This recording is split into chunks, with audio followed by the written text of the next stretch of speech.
വികസന നായിക. പട്ടാള ഭരണത്താൽ താറുമാറായ ബംഗ്ലാദേശിനെ ജനാധിപത്യത്തിലേക്ക് നയിച്ച ഉരുക്കു വനിത. ബംഗ്ലാദേശിന്റെ പ്രധാനമന്ത്രി എന്ന പദവിയിൽ നിന്നും രാജിവെച്ച ഷെയ്ഖ് ഹസീന.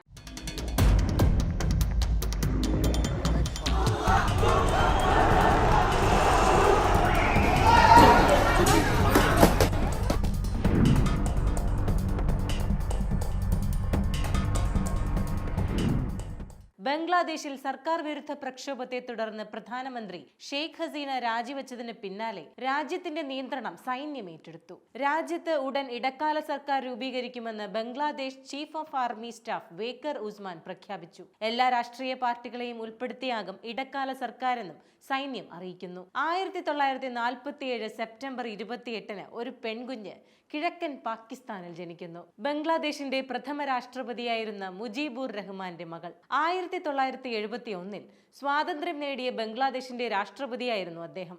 എന്നാൽ 1975 റഹ്മാനെയും ഭാര്യയെയും 3 ആൺമക്കളെയും സ്വന്തം ഭവനത്തിൽ വെച്ച് സ്വന്തം പട്ടാളം വെടിവെച്ചു കൊന്നു. ആ സമയം ഷെയ്ഖ് ഹസീനയും സഹോദരി രഹാനയും വിദേശത്തായിരുന്നതിനാൽ രക്ഷപ്പെട്ടു. എന്നാൽ അവരുടെ ജീവന് എന്നും ഭീഷണി ഉണ്ടായിരുന്നു എന്നത് വാസ്തവം.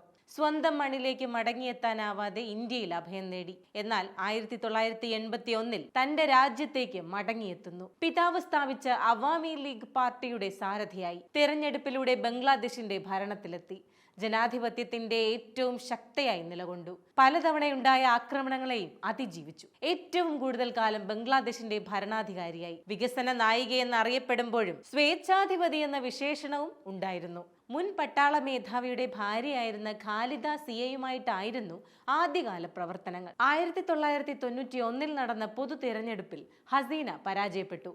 എന്നാൽ ഖാലിദ സിയ വിജയിച്ചു. എന്നാൽ ഷെയ്ഖ് ഹസീന പ്രതിപക്ഷ നേതാവായിക്കൊണ്ട് ബംഗ്ലാദേശിന്റെ ഭരണത്തിലേക്ക് 2008 വൻ ഭൂരിപക്ഷത്തോടെ പ്രധാനമന്ത്രി പദവിയിലേക്കുമെത്തി. ഇതിനിടയിൽ 1971 യുദ്ധക്കേസുകളുമായി ബന്ധപ്പെട്ട കേസുകളിൽ ഉന്നതർക്കെതിരെ നടപടികൾ സ്വീകരിക്കാനും ഖാലിദ സിയയെ അഴിമതി കേസിൽ ജയിലിൽ അടയ്ക്കുകയും ചെയ്തതോടെ രാജ്യത്ത് പ്രതിഷേധങ്ങൾ ആരംഭിച്ചു. 1971 ബംഗ്ലാദേശിനെ പാകിസ്ഥാനിൽ നിന്നും സ്വതന്ത്രമാക്കിയ വിമോചന യുദ്ധത്തിൽ പങ്കെടുത്ത സ്വതന്ത്ര സമര സേനാനികൾക്ക് സർക്കാർ ജോലികൾക്ക് 30% സംവരണം നൽകിയിരുന്നു. കാലം ഇത്ര കഴിഞ്ഞിട്ടും സ്വതന്ത്ര സമര സേനാനികളുടെ മക്കൾക്കും കൊച്ചുമക്കൾക്കും ഉൾപ്പെടെ രാജ്യത്തെ ഉന്നത സർക്കാർ ജോലികളിൽ സംവരണം നൽകുന്നതിനെതിരെ പ്രക്ഷോഭം ആരംഭിക്കാൻ തുടങ്ങി. അതാണ് സർക്കാരിനെതിരെയുള്ള പ്രക്ഷോഭമായി മാറിയത്. പ്രക്ഷോഭം കനത്തതോടെ ഷെയ്ഖ് ഹസീനയും സഹോദരിയും രാജ്യം വിട്ടെന്ന റിപ്പോർട്ടുകൾക്കിടയിലാണ് രാജിവെച്ചതാണ് എന്ന് ബംഗ്ലാദേശ് കരസേനാ മേധാവി സ്ഥിരീകരിച്ചത്. ബംഗ്ലാദേശിനെ നിയന്ത്രിക്കാൻ ഇടക്കാല സർക്കാർ രൂപീകരിക്കാൻ സൈന്യം സഹായിക്കുമെന്നും